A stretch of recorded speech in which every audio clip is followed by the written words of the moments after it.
karena saya di keluarga itu kayak dimusuhin, kayak dijauhin sama saudara-saudara yang lain gitu, saudara. Jadi waktu itu pendeta ngomong gitu, saya nggak kenal. Nah, puji nama Tuhan, jumpa lagi bersama saya di channel ini. Tuhan Yesus memberkati kita semua. Sahabat-sahabat Tuhan, kali ini seperti cuplikan video yang sudah kita lewatkan tadi, bahwa kita akan melihat atau mendengarkan kesaksian yang begitu luar biasa dari salah satu saudara kita, di mana dulu beliau adalah beragama Muslim, namun puji Tuhan kini ia menjadi pengikut Kristus yang setia. Itu semuanya oleh karena kebaikan Tuhan, kemurahan Tuhan, kesempatan Tuhan yang masih diberikan kepadanya, hingga kini ia percaya dan mengenal Tuhan Yesus sebagai Tuhan dan juga Juru Selamat. Nah, mungkin dari sahabat-sahabat Tuhan penasaran dengan kesaksian selengkapnya.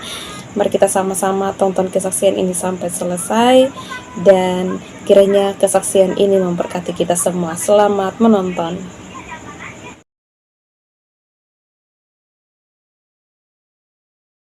Ya, salam saudara-saudari terkasih. Puji Tuhan ya, malam hari ini saya bisa memberikan kesaksian yang saya alami, dan saya benar-benar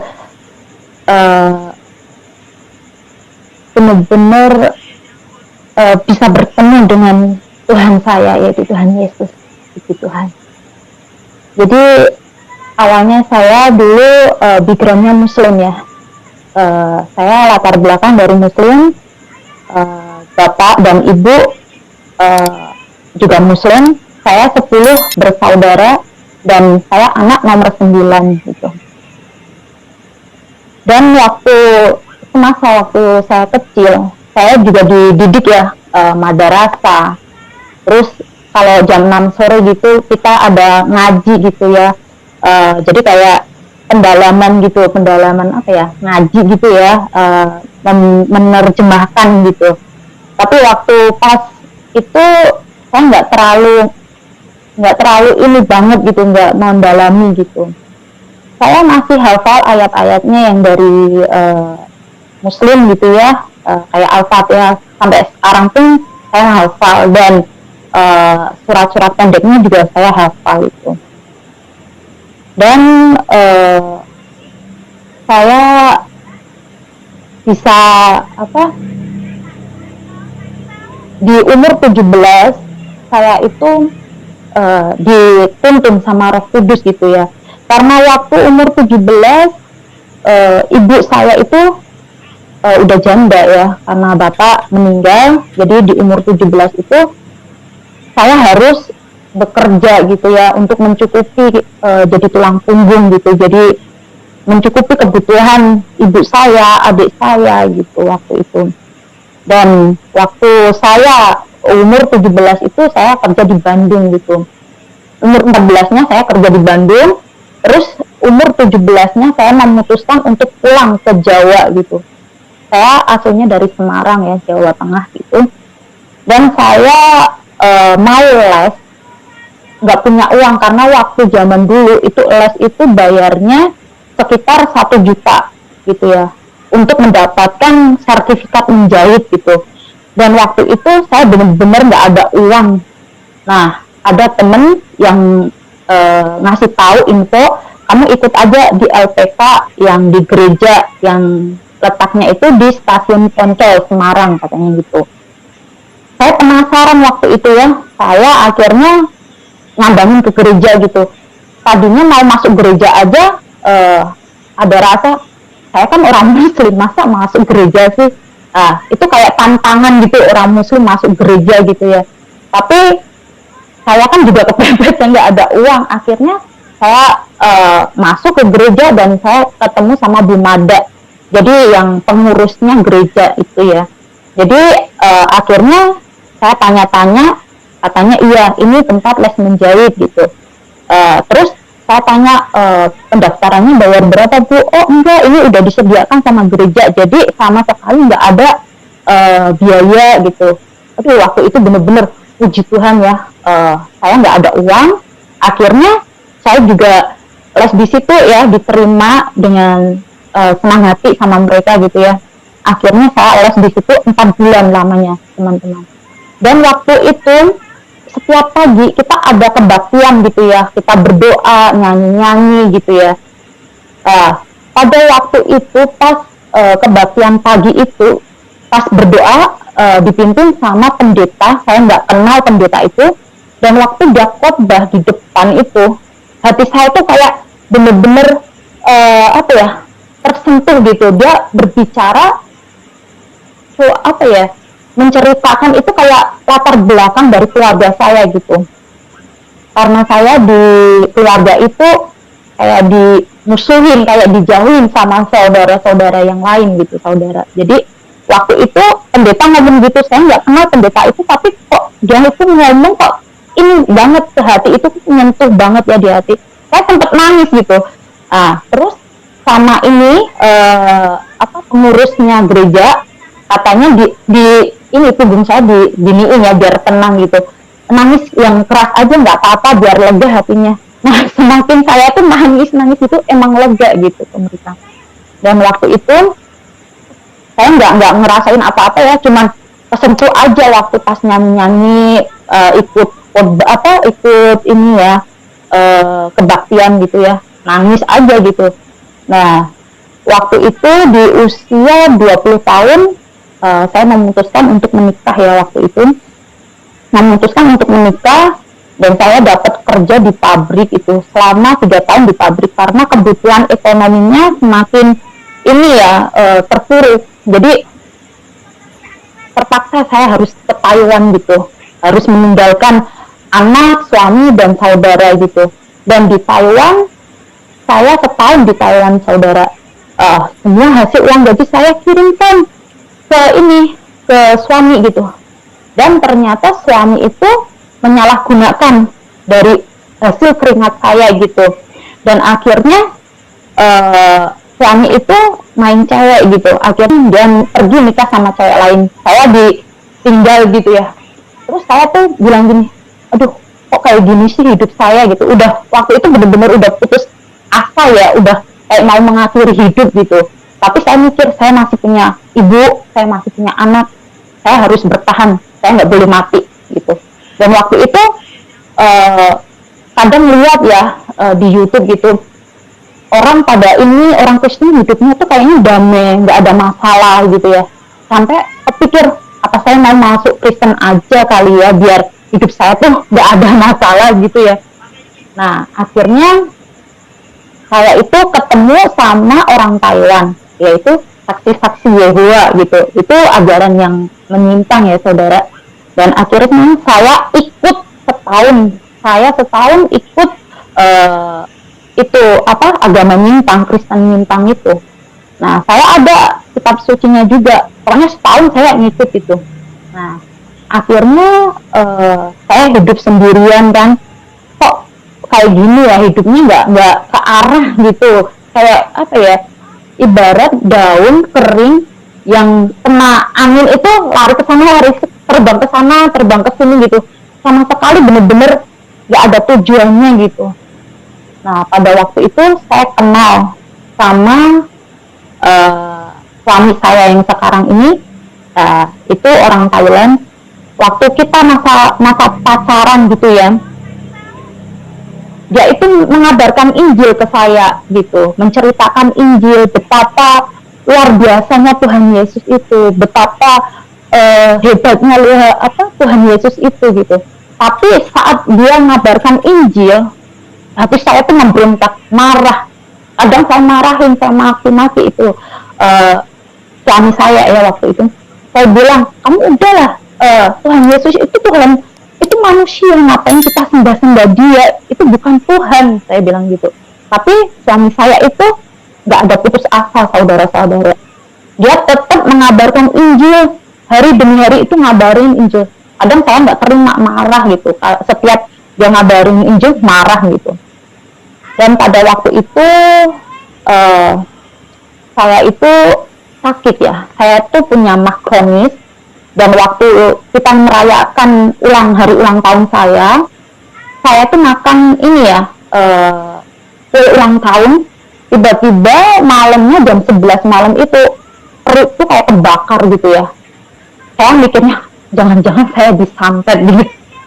Nah, jadi waktu itu bener-bener itu sampai jam 2 saudara-saudara, saya bener-bener menahan kesakitan itu, saya dilarikan di rumah sakit gitu. Dan waktu saya diinap di rumah sakit, tak henti-hentinya suami saya tuh mendoakan saya gitu. Tapi saya cuek, nggak mau denger suami saya tuh menceritakan betapa hebatnya Tuhan Yesus. Kamu mau nggak saya doain? Tapi saya tuh nggak mau jawab, nggak mau denger gitu. Nah akhirnya puji Tuhan tuh tiba-tiba sembuh gitu. Setelah diinfus, setelah minum obat gitu ya, sembuh gitu. Dan hari Minggunya kita ada acara penantol gitu di luar kota sama rombongan gereja Thailand. Dan di sana saya itu di dalam gereja ya. Awalnya di dalam gereja itu pendeta itu khotbah itu tuh pandangannya ke saya, menuju ke saya terus gitu. Kadang saya mikir kok aneh banget ya, pendeta itu kok melihatnya ke arahnya, pandangannya ke saya terus gitu. Dan waktu itu pas dia khotbah itu saya merasa ini benar di dalam gereja itu tuh ada apa, ini benar damai sejahtera gitu. Padahal saya waktu itu masih muslim ya, saya belum menerima Tuhan Yesus sebagai juru selamat saya gitu. Dan akhirnya pas waktu masuk dalam doa, kan orang berdoa itu kan nunduk ke bawah ya kepalanya, terus matanya kan nutup mata kan kita. Nah, pas waktu berdoa itu rambut saya ini tuh kayak dielus gitu. Tapi mikir saya kaget gitu, siapa yang ngelus rambut saya gitu kan. Saya lihat kanan kiri, semua orang lagi pada tunduk, pada tutup mata karena lagi berdoa saudara-saudara. Jadi waktu itu selesai berdoa, tiba-tiba tuh ada satu yang saya lihat, salib Tuhan Yesus. Karena itu salibnya gede banget ya, cuma saya lihat itu. Waktu saya lihat itu bener-bener apa ya, kok di sini tuh ada kedamaian gitu, tenang gitu. Terus saya tuh mikirnya, udah lupain, jangan itu, saya nggak percaya sama Tuhan Yesus gitu. Dan akhirnya kita itu Januari kemarin itu tanggal 9-nya Januari tanggal 1-nya lah kita ada rundingan sama gereja Thailand. Pendetanya dia bilang, maaf Rika, kalau kamu masih di muslim saya nggak bisa nikahin kalian gitu. Tapi saya jawabnya keras, masih keras kepala. Saya bilang, ya nggak apa-apa, kalau nggak ini, kalau saya harus di muslim ya nggak apa-apa, saya pokoknya nggak mau pindah agama, saya tetap di Islam, saya nggak mau pindah Kristen gitu. Dan suami saya pun karena imannya kuat juga, dia juga mau gimana-mana juga tetap dia itu mau di Kristen, nggak mau ikut saya ke muslim waktu itu. Dan waktu itu pokoknya nyantai gitu, pokoknya pendeta saya tuh udah ngantem gitu. Jadi saya nggak mau dengerin pendeta saya, pokoknya intinya saya tetap mau di muslim, saya nggak mau pindah Kristen, saya nggak mau terima Tuhan Yesus itu sebagai Tuhan saya, Tuhan Allah saya yang hidup gitu ya. Saya nggak mau terima Tuhan Yesus. Dan pada waktu malam harinya itu jam 11 malam, saya itu lagi mau istirahat tidur ya, karena seharian kerja saya kecapean. Saya kan kalau tidur ini tembok, saya menghadap tembok gitu ya, lagi tidur, lagi merem aja mata, saya nggak tidur ya, baru merem kok. Saya juga sadar waktu itu, tiba-tiba tembok itu tuh terbelah, kebuka gitu, dan kanan kirinya itu tuh gelap gulita, nggak ada sinar sama sekali saudara-saudara.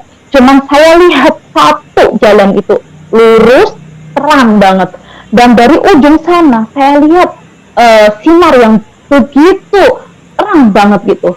Tiba-tiba itu sinar mendekat. Saya kaget, spontan saya melek mata. Saya tuh nggak lihat apa-apa. Tembok itu saya raba-raba nggak kebuka. Terus tempat saya duduk seperti ini, saya minum air, saking kagetnya ya, sampai nafas saya tuh ngahan kayak lari maraton gitu. Saya minum, terus saya mikir, saya kepikiran terus, Terus saya lanjut tidur lagi, baru aja merem mata tuh, tiba-tiba tembok itu kebuka lagi, saudara-saudara. Dan saya santai karena udah ngeliat 2 kali ya, santai gitu. Ya itu lihat lagi, sinar terang itu lagi semakin mendekat, mendekat dan mendekat itu. Saya lihat satu sosok itu, saudara-saudara. Sosoknya itu pakai jubah putih, rambut sebau ini. Itu sosok itu tuh cowok gitu. Dan saya nggak lihat mukanya karena sinarnya itu bener-bener silau. Bayangin saudara-saudara, kalau kita di tengah siang hari ya, jam 12 siang gitu, saudara kalau lihat matahari bisa nggak lihat? Otomatis ini ya apa? Kalau orang Jawa bilangnya keblerengan gitu ya, apa? Silau banget sinarnya. Jadi saya tuh nggak bisa melihat itu siapa. Tapi aneh saudara, yang bikin hati saya tuh tenang. Saya nggak pernah merasakan di Muslim setenang ini, saudara-saudara. Setiap saya ada masalah, saya nggak pernah setenang ini.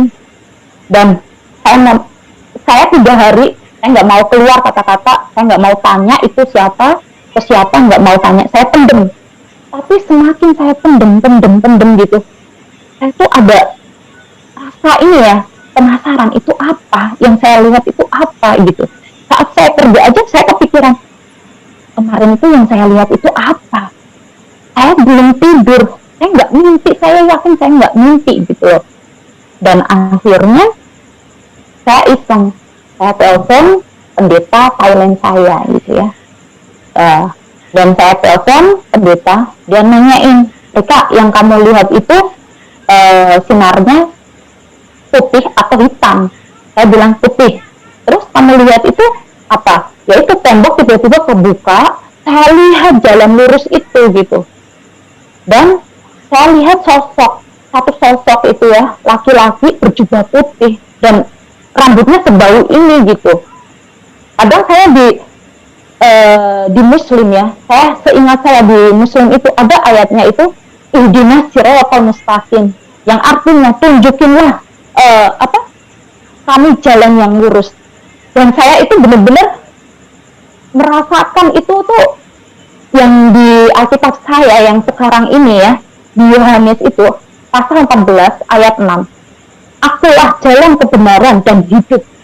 Barang siapa tidak bisa sampai kepada Bapa kalau tidak melalui aku. Jadi Yesuslah jalan yang lurus itu. Saya berpikiran kayak gitu saudara-saudara. Dan akhirnya saya memutuskan saya mau dibaptis gitu. Dan akhirnya saya memutuskan dibaptis. Bukan karena saya mau menikah dengan orang Kristen. Saya menikah mau dibaptis. Tidak, sama sekali tidak. Banyak teman-teman ngomong seperti itu. Tapi saya tidak. Cuma karena nikah. Saya mau mengenal Tuhan Yesus sebagai juru selamat saya. Dan Tuhan Allah saya yang hidup. Tapi saya benar-benar mengalami sendiri Tuhan. Saya mengalami jamahan Tuhan. Saya mengalami mujizat Tuhan. Makanya saya percaya Tuhan Yesus itu adalah Tuhan satu-satunya. Tuhan Allah kami yang hidup. Dan saat waktu saya dibaptis, banyak penderitaan Tuhan yang berikan kepada saya gitu. Karena orang Kristen itu bukan apa ya, bukan karena pengen dapat enaknya aja, kita juga harus memikul salibnya, saudara-saudara. Jadi waktu saya memutuskan jadi pengikut Yesus, saya itu benar-benar memikul salibnya Tuhan itu berat, sampai waktu itu saya putus asa. Tapi teman-teman seiman saya menguatkan saya, hingga akhirnya saya benar-benar bertahan. Sampai sekarang banyak penderitaan yang saya alami ini, saya udah terbiasa gitu. Dari waktu saya kenal Tuhan Yesus, saudara saya, kakak kandung saya itu nggak suka ya, karena dulunya kita Muslim, terus kita pindah agama Kristen gitu ya. Saudara itu membenci, marahin dia. Terus dia pernah bilang, kakak saya, kalau kamu pindah agama, kamu ngikut Yesus, kalau kamu mati, kamu kuburin jenazah kamu sendiri. Saya nggak mau nyentuh kamu, saya nggak mau mandiin kamu, karena itu pantangan buat orang muslim gitu ya. Jadi waktu itu bener-bener saya itu mikir, saya nggak takut lah dengan ancaman kakak saya kayak gitu. Saya juga waktu itu nanya sama suami, kalau saya meninggal, apa kamu mau menguburkan, sedangkan saudara-saudara saya udah lepas tangan nggak mau menguburkan saya.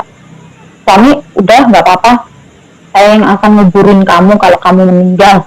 Dan waktu itu bener-bener saya itu kayak disemangatin gitu ya. Terus akhirnya ya udah, saya lanjut, pokoknya saya mau terima Tuhan Yesus gitu ya.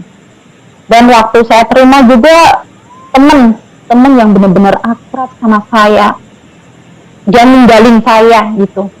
Katanya, kamu udah mengecewakan saya, karena apa? Saya pengen kamu nikah dengan orang Kristen, kamu ngajak suami kamu masuk ke Muslim, tapi kenapa kamu malah masuk ke Kristen gitu.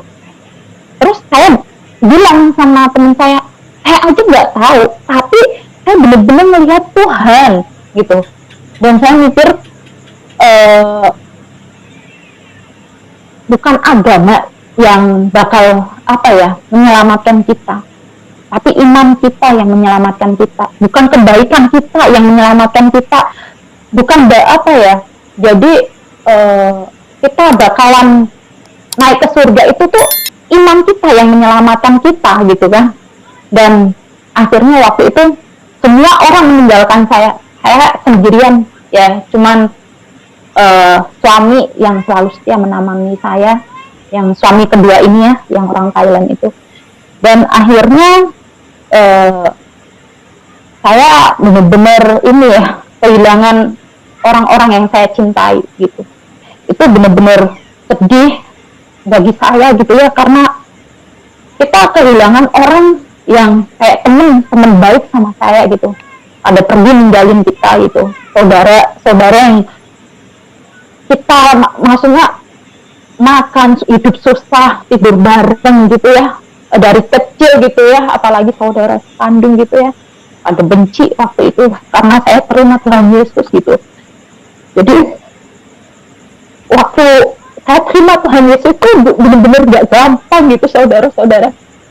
Saya di Taiwan, bayangin 3 bulan lamanya saya nggak dapat kerjaan, benar-benar ini diuji gitu. Waktu itu ada corona ya, corona belum parah waktu itu. Saya itu udah lari ke sana ke sini cari kerjaan, kemana-mana nggak dapet gitu waktu itu, karena dulu saya kan kerjanya jaga orang tua ya, pasien gitu, karena saya pengen ke pabrik gitu kan.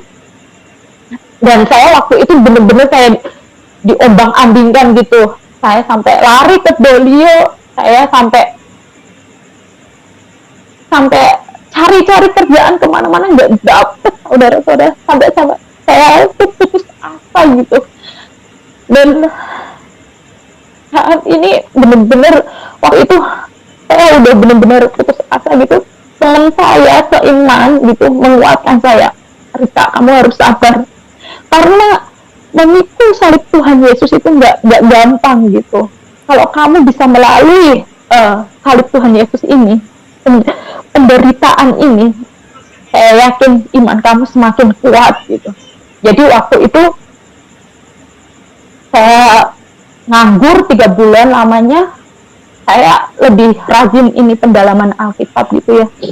Jadi waktu itu tiap malam saya berdoa sama Tuhan. Saya percaya sama Tuhan bahwa Tuhan Yesus itu Tuhan Allah kami yang hidup, Tuhan yang mengerti kesesatan umatnya gitu. Jadi saya berdoa, puji Tuhan, selama 3 bulan saya nganggur, saya nggak dapat pekerjaan sama sekali. Harapan saya pengen di pabrik gitu, benar-benar tercapai gitu. Puji Tuhan, Tuhan itu menyediakan pekerjaan saya di pabrik yang lebih dekat sama suami, yang kalau libur suami bisa main ke mes saya gitu. Dan puji Tuhan, mes sendiri aja ini, saya tuh kamar sendiri gitu. Biasanya kalau di Taiwan itu ya, mes itu kan 1 kamar untuk berapa orang gitu ya. puji Tuhan, ini tuh bener-bener rencana Tuhan ya, bener-bener mujizat Tuhan tuh bener-bener nyata gitu di dalam hidup saya. Waktu saya bener-bener sabar menanggung ini ya, memikul salibnya Tuhan Yesus tuh menyediakan semua untuk saya gitu. Dan puji Tuhan juga teman-teman yang beda negara sama saya, orang Filipina ya, dia juga seiman, puji Tuhan, dia juga orang Kristen gitu. Dan saya di pabrik, semua orang ramah, semua orang baik, dan majikannya baik pula gitu. Dan puji Tuhan, saya benar-benar henti-hentinya mengucapkan syukur sama Tuhan. Dan ajaib lagi, waktu tangan saya yang kanan ini sampai bengkak, dua-duanya bengkak waktu itu. Sampai sekarang aja masih keseleo, ini belum sembuh gitu ya. Setiap saat mau bekerja, saya berdoa sama Tuhan Yesus, Tuhan mampukan saya hari ini Tuhan. Saat ini tangan saya lagi keseleo, lagi bengkak, lagi pada kapalan sakit Tuhan gitu. Sedangkan saya di pabrik harus kerja berat, angkat-angkat kayu 50 kilo itu nggak mudah saudara-saudara. Saya benar-benar kalau mengandalkan kekuatan kita sendiri itu mustahil. Tapi saya berserah sama Tuhan bahwa Tuhan tuh mengerti apa yang jadi keluhan kita. Tuhan mengerti.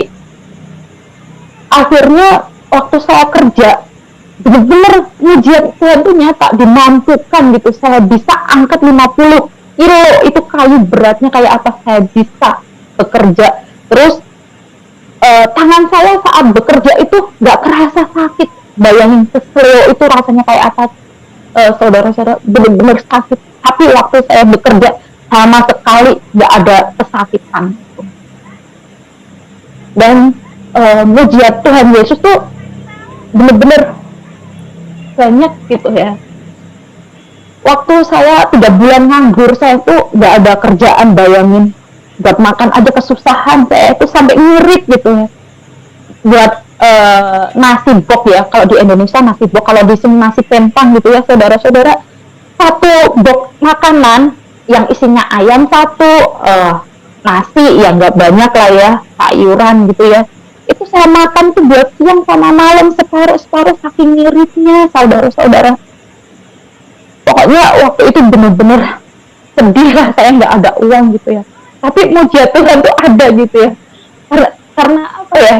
Karena kita percaya. Kalau kita percaya, Tuhan itu pasti sediakan. Tuhan itu pasti menolong kita gitu. Entah itu dengan cara apapun, nggak ada yang mustahil bagi Tuhan Yesus gitu.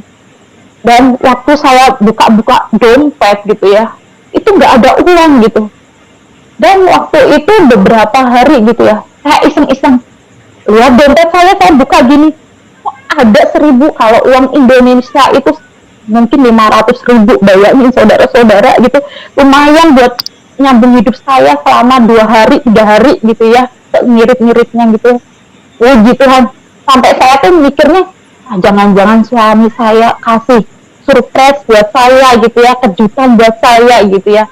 Tapi saya tanya ke suami, apa kamu ngasih uang, masukin uang ke dompet? Kata suami, enggak. Serius? Enggak. Saya bilang, orang Kristen nggak boleh bohong loh. Suami bilang, serius? Saya nggak pernah naruh gitu. Kalau saya iya ya saya bilang iya, kalau tidak saya tidak. Kadang saya terheran, kok ada uang, siapa yang nyelipin gitu ya. Tapi saya percaya itulah mujizat Tuhan gitu. Jadi mujizat Tuhan itu benar-benar nyata di hidup saya gitu. Dari yang kelihatan mustahil itu bagi kita, tapi bagi Tuhan itu sama sekali gak ada yang mustahil.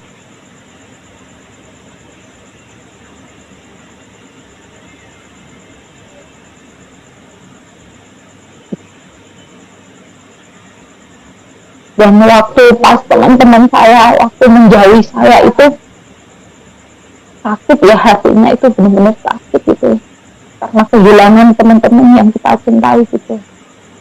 Tapi puji Tuhan gitu ya, Tuhan itu nggak pernah nggak pernah ini meninggalkan kita ya. Tuhan selalu setia sama kita. Tuhan ngerti apa yang jadi keluhan kita gitu.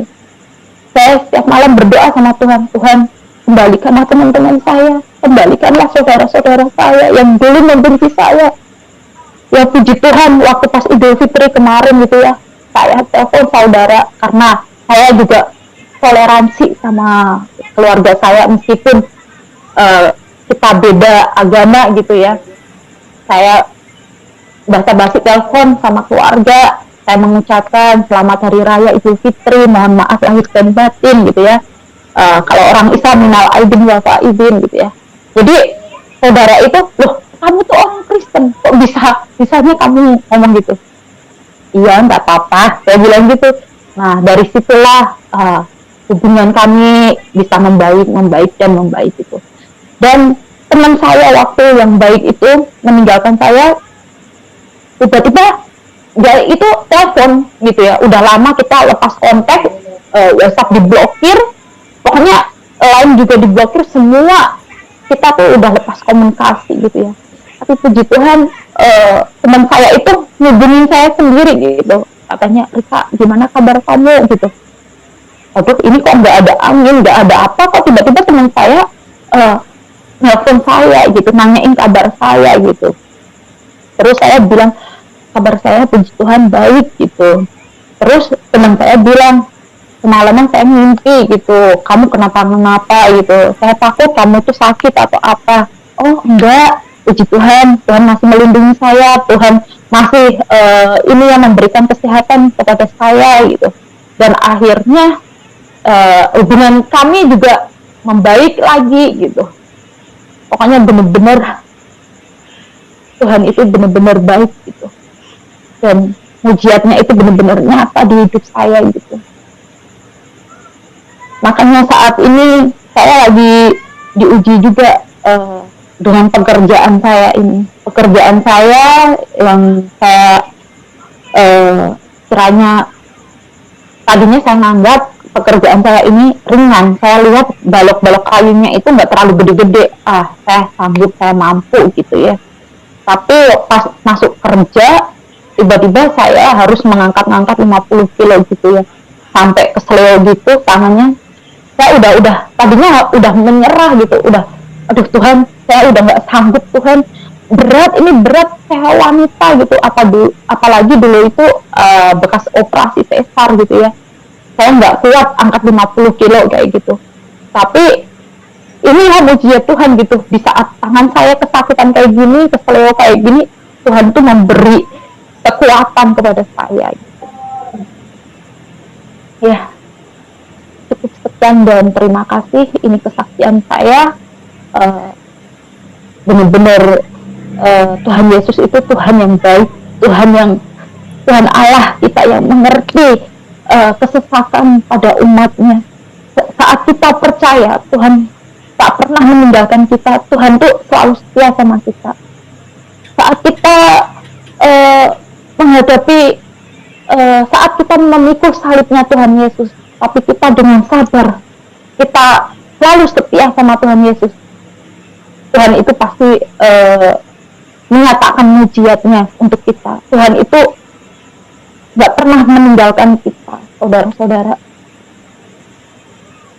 Kiranya kesaksian saya ada bisa ini ya, memberkati saudara-saudari yang mendengarkan kesaksian saya. Wow, luar biasa kesaksiannya. Tuhan Yesus memberkati semua. Dan terima kasih buat sahabat-sahabat Tuhan yang masih setia tonton video ini dari awal hingga akhir. Tuhan Yesus memberkati kita semua. Dan semoga kesaksian ini dapat menjadi berkat buat saudara dan juga saya, menjadi penguatan bagi iman kita sekalian. Dan juga semoga melalui kesaksian Mbak ini banyak jiwa yang diselamatkan lagi oleh Tuhan, dan banyak anak-anak Tuhan yang ingin untuk menjadi pengikut Kristus. Mari kita saling bergandengan tangan, saling mendoakan satu sama yang lain agar semakin banyak teman-teman kita yang bersaksi, semakin juga banyak teman-teman kita yang mau untuk menjadi pengikut Kristus atau cepat-cepat dipanggil oleh Tuhan untuk menjadi pengikutnya.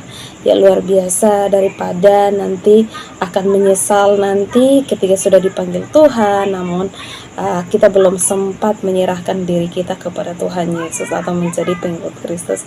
Nah, sahabat Tuhan, kiranya kesaksian ini atau video ini cukup sampai di sini. Sekian dan terima kasih. Sekali lagi saya ucapkan terima kasih ya buat sahabat-sahabat Tuhan yang tidak bosan-bosan tonton kesaksiannya di channel ini. Tuhan Yesus memberkati kita semua. Mari dukung dan juga support akan channel ini dengan cara like, komen, dan juga subscribe ya. Sekian dan terima kasih. Salam, sampai jumpa.